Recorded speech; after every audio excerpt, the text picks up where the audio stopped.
धम्मं चरे सुचरितं नतं दुचरितं चरे धम्मचारी सुतं चेति अस्मिन् लोके परामि च।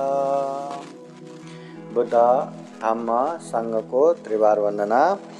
परम पूजनीय बोधिसत्व डॉक्टर बाबा साहब अम्बेडकर और यहाँ उपस्थित संपूर्ण श्रद्धा संपन्न बुद्धि संपन्न उपासक उपासिकाएं, महाकारुणिक तथागत बुद्ध ने हमारे जीवन सुख शांति के लिए ढेर सारा उपदेश दिया है। तथागत बुद्ध होने के बाद गांव नगर जनपद देश देशांतरचारिका करते हुए लोगों के हित और उपकार के लिए बहुजन हिताय बहुजन सुखाय के लिए ढेर सारा उपदेश दिया है। उनका उपदेश हमारे जीवन के लिए खूब खूब खूब अच्छे हैं। महाकारुणिक तथागत बुद्ध के उपदेश मानवतावादी है, वैज्ञानिक आधार है। या कुछ भी होता है तो बिना कारण नहीं होता, उसके पीछे कुछ न कुछ कारण अवश्य भावी रहता है और वो कारण भी तथागत बुद्ध दिखाता है। बहुत ही साइंटिफिक वैज्ञानिक धम्म। तो यही मानवतावादी और साइंटिफिक धम्म है करके परम पूजनीय बाबा साहब डॉक्टर बाबा साहब अम्बेडकर ने दुनिया भर के सारे धम्मों को देखने के बाद रिसर्च करने के बाद सबसे अच्छा धम्म करके ये बुद्ध धम्म को खुद ने दीक्षा लिया, स्वीकार किया और अपने लाखों लाख समाज को भी यही धम्म की दीक्षा दिया। इसलिए ये धम्म जो बाबा साहब ने हमें दिया है तो वो धम्म को हमें अच्छे से समझना है, अच्छे से पालन करना है और जीवन को अच्छे से सुख शांत में बनाना है। महाकारुणिक तथागत बुद्ध कहते हैं धम्मं चरे सुचरितं नतं दुचरितं चरे। हमें अच्छे धम्म पालन करना चाहिए, बुरे धम्म पालन नहीं करना। अभी अच्छे और बुरे क्या है? दुनिया में धम्म के नाम पे खूब सारा धम्म है, खूब सारा संप्रदाय है, खूब सारा मत है। तथागत बुद्ध ने त्रिपिटक के ये सुत्त पिटक अंतर्गत पहला ग्रंथ आता है दीघ निकाय। तो दीघ निकाय ग्रंथ के सबसे पहले ब्रह्मजाल सूत्र में तथागत बुद्ध एक उदाहरण देके कहते जैसे एक छोटा सा तालाब है, छोटा सा तालाब जो बनाया हुआ और उसमें मछली पालन करके रखे हैं। अगर वो छोटे से तालाब में मछली पालन करके रखे हैं और किसी दिन वो मालक ने वहाँ पे जाल रख दिया, जो नेट है ना वो जाल रख दिया, छोटे छोटे छेद वाला, जितना बड़ा तालाब है उतने भर का उसमें रख दिया, तो तालाब में जितना मछली है उसमें आएगा कि नहीं? सारा का सारा उसमें आएगा, नहीं बचता। वैसे ही दुनिया भर में एकदम ब्रह्म जाल जैसा, दृष्टि जाल जैसा, अर्थ जाल जैसा धम्म के नाम पे अनेक अनेक यहाँ धम्म है, संप्रदाय के नाम पे अनेक अनेक धम्म है और ऐसे भी बहुत सारे धम्म है जिस धम्म में जितना हम मेहनत करेंगे, जितना हम पालन करेंगे उतना हमें पाप लगता है? धम्म में पालन करें और पाप लगे, क्यों? क्योंकि वो धम्म गलत है। और अच्छे धम्म मिला, जितना हम आलस करेंगे, जितना हम बाद में करेंगे करके बैठेंगे उतना हमारा हानि है। क्यों? क्योंकि धम्म अच्छा है। इसलिए सबसे पहले जो भी हम सुने धम्म के नाम पे, जो भी हम सुने उसे एक बार देखना है कि ये धम्म है कि नहीं। धम्म कैसा होना चाहिए? जो धम्म हमारी भी कल्याण करेगा, हित करेगा और हमारे परिवार अपनों का भी हित कल्याण करेगा, वो धम्म है। अगर धम्म हमें बोझा लगे, धम्म हमें दुख कष्ट देने लगे तो वो धम्म नहीं है, धम्म के नाम पे दूसरी जगह पे ही चला गया। इसलिए सबसे पहले देखना है कि ये धम्म है कि नहीं है।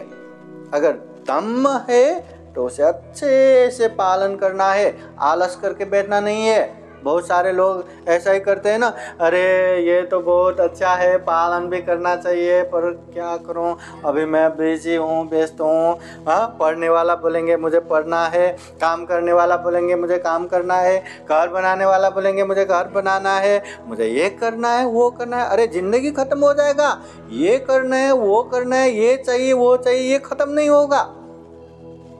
और हम ऐसा ही करके बैठते हैं। हाँ, अभी धम्म करना चाहिए कि नहीं? बिहार जाना चाहिए कि नहीं? जाते हैं क्या? हाँ, मुझे पढ़ना है, मुझे घर में काम है, मुझे ये है, मुझे वो है। अरे हाँ, बिहार में कभी कभी तो धम्म का प्रवचन होता है और वो टाइम पे भी नहीं जाते। वो भी अपना बिहार है, हाँ, अपने जगह पे है। ऐसा भी नहीं कि दूसरे गांव में भंते जी आने वाले हैं, वहाँ प्रवचन है, चलो चलो आज सुबह ही जाएंगे, वहाँ रात को प्रोग्राम करके फिर अगले रात भर हम चल के आएंगे। ऐसे गांव गांव पार करके जाने की जरूरत नहीं है, नज़दीकी है। फिर भी जाते हैं क्या? नहीं, है ना।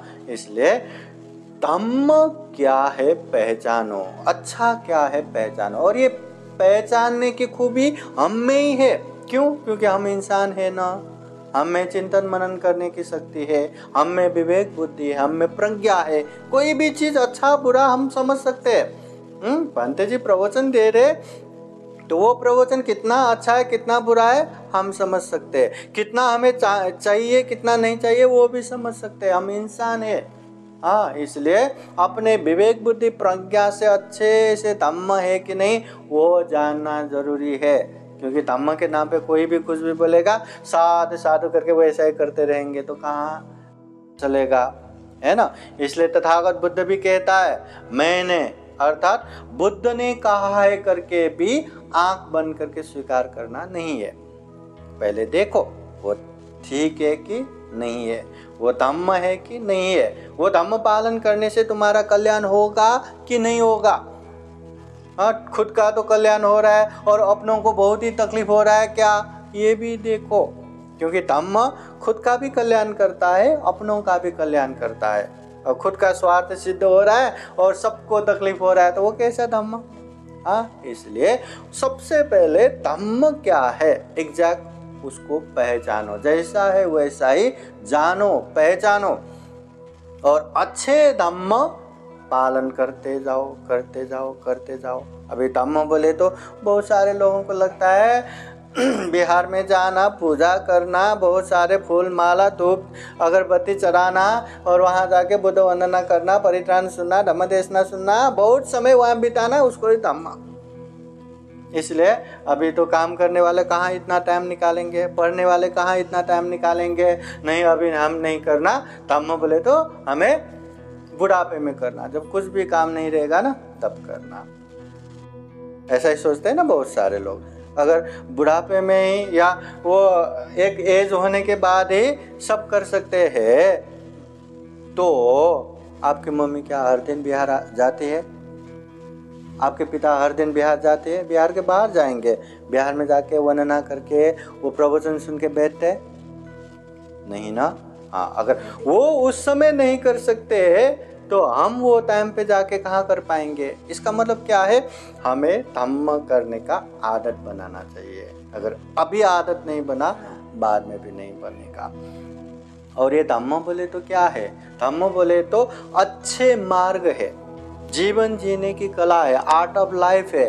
अभी ये शरीर से अच्छा करना धम्म है, वाणी से अच्छा बोलना धम्म है, मन से अच्छा सोचना धम्म है।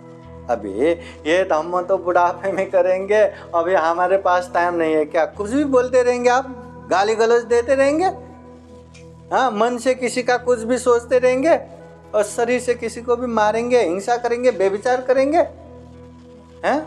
नहीं ना। हाँ, तो समझ रहे क्या?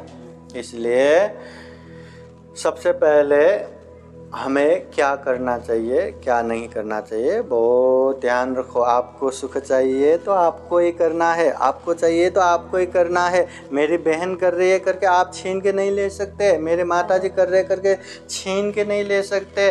अट्टा ही अट्टनो नाथो कोई नाथो परोसिया। बुद्ध भी कहते हैं हम खुद के मालक खुद ही है, कोई हमारे मालक नहीं है पुण्य करने के मामले में। अभी पिताजी ने यहाँ बुलाया, बंदे बुलाया, धम्म का माहौल बनाया, ये अच्छा पुण्य कार्य है, मगर खुद के मालक खुद ही है ना। अगर ये उपासिका सोचेंगे मैं तो पढ़ाई कर रहा था, भंते से आके मुझे यहाँ बैठना पड़ रहा है जबरदस्ती, ऐसा भी करते करके मन में चिड़चिड़ आया, तो पुण्य हुआ कि पाप हुआ? गलत हो गया ना। हाँ, इसलिए एक माहौल बना सकते हैं, मगर पुण्य करना है या पाप करना है हमारे हाथों में ही है, वो किसी के अंदर में नहीं रहता, खुद के हाथ में ही रहता है। इसलिए हम खुद के मालक खुद ही है। हम पुण्य करेंगे तो हमें सुख मिलेगा, शांति मिलेगा, हम पाप करेंगे तो हमें ही दुख मिलेगा और शांति मिलेगा। अभी देखो ना, सारे परिवार यहाँ रह रहे हैं ना, हाँ, सबका करना अलग अलग है, पर जो पुण्य करेंगे वो यहाँ रह के भी कितना अच्छे से एकदम स्माइल दे के खुशी खुशी रहेगा। और जो पुण्य नहीं करेगा, पुण्य एकदम कम हो गया, वो वही जगह पे बैठ के वही खा के वहाँ पे एकदम टेंशन लेके चिड़चिड़ा होके क्या करूँ बेचैन होके एकदम तन तन तन तन करके बैठेगा। वही परिवार है, वही जगह है, वही इन्वायरमेंट, वही खाना, पर एक आराम से रह रहे और एकदम दूसरा चिड़चिड़ा होके रह रहे। क्यों?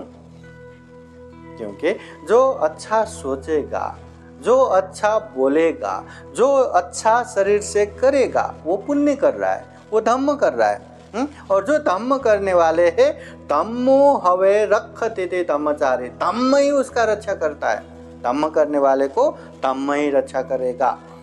जीवन में कभी कभी बहुत बड़ा प्रॉब्लम आता है, धम्म करने वाले को वो कैसे छोटे मोटे में खत्म हो गया पता ही नहीं चलता, मगर जो धम्म नहीं करने वाले को छोटा सा प्रॉब्लम आता है और वो इतना बड़ा बन जाता है कि उसको सॉल्व ही नहीं कर सकता, मतलब बहुत ही तकलीफ देता है, ऐसा होता है। इसलिए जीवन में धम्म करना जरूरी है। तो बुद्ध कहते हैं अच्छे धम्म का पालन करो, दुष्चरित्र का पालन न करो। हाँ, धम्मचारी सुखं सेति, धम्म करने वाले सुख पूर्वक रहता है। अस्मिन् लोके परम मिच, ये लोक में भी परलोक में भी, यहाँ भी बाद में भी। हाँ, धम्म करने वाला हमेशा सुख पूर्वक रहता है। अभी हम अच्छा व्यवहार करेंगे, अच्छा शील पालन करेंगे, तो ये कि माँ के बच्चे हो के भी जो अच्छे व्यवहार के हैं ना, उसको थोड़ा लाड करेंगे और दूसरे को फटकारेंगे। हाँ, अच्छा वो खाना है तो सबसे पहले उसको याद करेंगे, दूसरे को फटकारेंगे, है ना। वैसे माँ बाप के नज़रों में सारे बच्चे समान है, समान होने के बावजूद भी जो अच्छा करेगा उसको जल्दी याद करेंगे कि नहीं, है ना। एक माँ एक पिताजी ऐसा कर सकते हैं तो दुनियादारी की क्या बात है ना। इसलिए हमेशा हमें अच्छे धम्म पालन करते रहना चाहिए, इसी में हमारा कल्याण है, बाकी कल्याण नहीं है। इसलिए कोई भी माहौल बनाओ, कोई भी उपलक्ष्य बनाओ, बार बार ऐसे आशीर्वाद लेने का, बुद्ध धम्म संघ का आशीर्वाद लेने का, परित्राण लेने का और बुद्ध की वाणी धम्म देशना सुनने का, ऐसा माहौल बनाते रहना चाहिए। इससे क्या होगा, जिस तरह हम कितना भी मोबाइल चलाते हैं ना, रात होते होते क्या होगा, वो बैटरी ख़त्म हो जाता है, बैटरी ख़त्म हो गया करके हम उसको फेंक देते हैं। क्या करते हैं, चार्ज करेंगे तो फुल चार्ज होने के बाद फिर कितना भी वो बैटरी यूज़ कर सकते हैं। वैसे ही ये पुण्य भी बार बार रिचार्ज करना रहता है, बार बार नहीं किया ना, फिर वैसे ही फिर वही आलस्यता, फिर वही शारीरिक दुख, फिर वही मानसिक दुख, वही तनाव, वही चिड़चिड़ा, वैसा हो जाता है। और बार बार ऐसे पुण्य का माहौल बनाएंगे ना, मतलब गुस्सा आ भी रहा हो तो मुझे गुस्सा आ रहा है, उसको पता चलेगा, स्वीकार तो किया ना, वो आगे से थोड़ा कम करेगा, है ना। कोई चिड़चिड़ा कर रहा है तो मैं चिड़चिड़ा कर रहा हूँ, ये गलत है, इतना स्वीकार किया तो थोड़ा कम करेगा। कोई दारू पीने वाला है तो ये दारू पीना तो गलत है, उसको कम से कम उसने महसूस किया तो वो कम भी करेगा। मगर वो महसूस ही नहीं करता, हमेशा गलत काम करते गए तो क्या, वो तो और बढ़ाते जाएंगे, आदत बन गया ना। हाँ, इसलिए हमें अच्छे आदत बनाना चाहिए, अच्छा माहौल बनाना चाहिए, धम्म का काम करते रहना चाहिए। इसलिए हमेशा याद रखना, बिहार में हर कार्यक्रम में, चाहे घर का कोई भी काम हो उसको हम बाहर में भी कर सकते हैं। बिहार में जाना ही, तथागत बुद्ध के सामने मतलब बुद्ध का चेहरा देखना ही और वहाँ वर्णना करना है, कितना मतलब दुनिया भर के लोग वहाँ आके वर्णन करते हैं। वो पुण्य रूपी तरंग है, वहाँ जाने के बाद मन में सुकून सा मिलता है, शांति मिलता है। इसलिए वहाँ जाना चाहिए, बार बार जाना चाहिए, जब भी प्रोग्राम ओपन करना चाहिए, है ना। और अभी करना चाहिए तो एक आदत बनेगा, और एक आदत बन गया ना, आप लोग बाद में कहीं भी काम को जाओ या कहीं भी शादी करके सेटल हो जाओ, मतलब बिहार जहाँ नज़दीक है वहाँ जाने की आदत होगा। अगर अभी आदत नहीं बनाया तो बाद में भी आदत बना ही नहीं पाएंगे, जा ही नहीं पाएंगे। या नसीब से ऐसे परिवार मिला जो परिवार पूरा बिहार में जाते हो तो शायद जा पाएंगे, अदरवाइज आपके नसीब तो ख़त्म हो गया ना। मगर आप वो अच्छे करने की आदत बना के रखा ना, आप कोई भी माहौल में गए आप उसको परिवर्तन कर सकते हैं। जैसे भगवान बुद्ध के समय में वो विशाखा महाउपासिका कहते, वो महाउपासिका उम्र के 7 साल में, कितना उम्र हो गया, 13 हो गया, तुम्हारा कितना हो गया उम्र, 13 हो गया। देखो इतने 13 बोले तो 7 साल का बोले तो कितना होगा, 7 साल का छोटा सा बच्चा है ना। वो विशाखा उपासिका ने 7 साल के उम्र में तथागत बुद्ध के उपदेश सुन के श्रोतापति फल प्राप्त किया था, दुख मुक्ति का पहला मार्ग पर।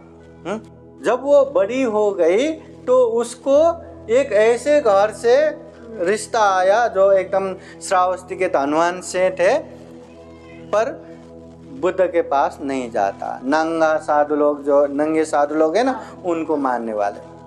फिर भी उनके साथ भी शादी करके गए। अब शादी करके गए तो परिवार में न बुद्ध बुला सकते, न भिक्षु लोगों को बुला सकते, न भोजन दान दे सकते, न धर्मदेश ना सुन सकते, कुछ भी नहीं। अगर वैसा ही होता, आदत उसने बना के नहीं रखता तो जिंदगी वैसा ही निकल जाता ना। मगर उसने अच्छा खासा आदत बना के रखा था। धीरे धीरे सेठ अपने ससुर को परिवर्तन किया, बुद्ध के उपदेश सुना के उसको भी ज्ञान प्राप्त करवाया। फिर अपने पति को, पूरा परिवार को श्रद्धावान बनाया, और परिवार श्रद्धावान बन गया तो विशाखा ने हर दिन अपने घर में बहुत सारे भिक्षुओं को फिर दान देना शुरू किया, भोजन दान देना शुरू किया। जब उसका शादी हुआ था उसको उसके पिताजी ने 9 करोड़ का, उस समय 9 करोड़ का महालता प्रसादन नामक एक गहना बना के दिया था, 9 करोड़ का। तो वो बाद में वो भी बुद्ध शासन में त्याग करके उसके पैसे से फिर 27 करोड़ धन खर्चा करके बिहार बना के दान दिया। हर दिन उसके घर में 500 भिक्षु संघ के लिए वहाँ आसन की व्यवस्था, मतलब हर दिन नाश्ते के समय में 500 लोगों की तैयारी, भोजन के समय में 500 लोगों की तैयारी, शाम के समय में गिलान प्रत्यय जो शरबत ऐसा पीने के लिए 500 लोगों की तैयारी, हर दिन। इतना पुण्य किया उसने, माहौल बनाया ना। तो इसलिए हमें भी अच्छे आदत पहले बना के गया, या माता पिता ने पहले ही वो आदत बना के दिया, तो कहीं भी बच्चे जाए वो लोग सेटल हो जाएंगे और अच्छे धम्म के साथ रहेंगे। और अच्छे धम्म के साथ रहा तो माता पिता को भी कोई चिंता की बात नहीं, क्योंकि माता पिता को भी अच्छे से देखेंगे।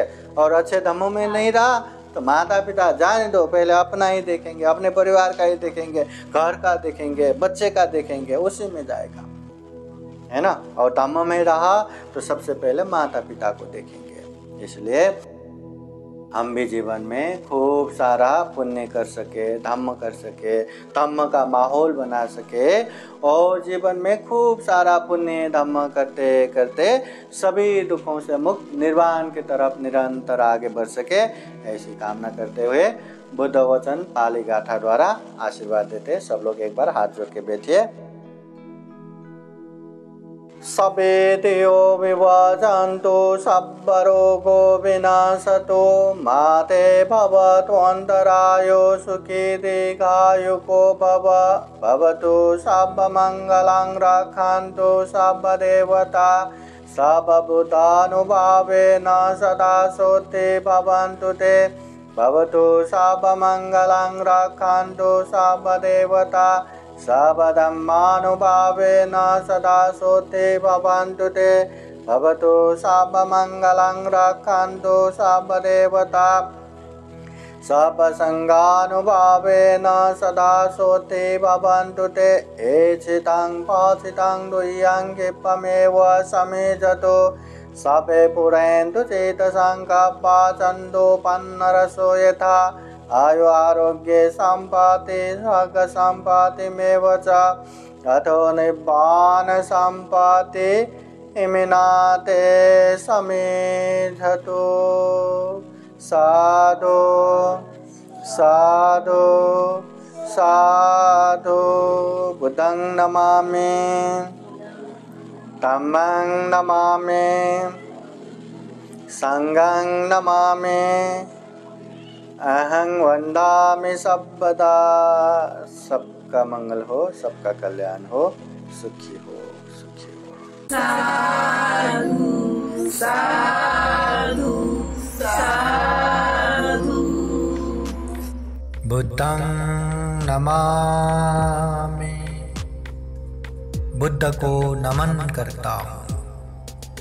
धम्मं नमामि, धम्म को नमन करता हूँ। संघं नमामि, संघ को नमन करता हूँ।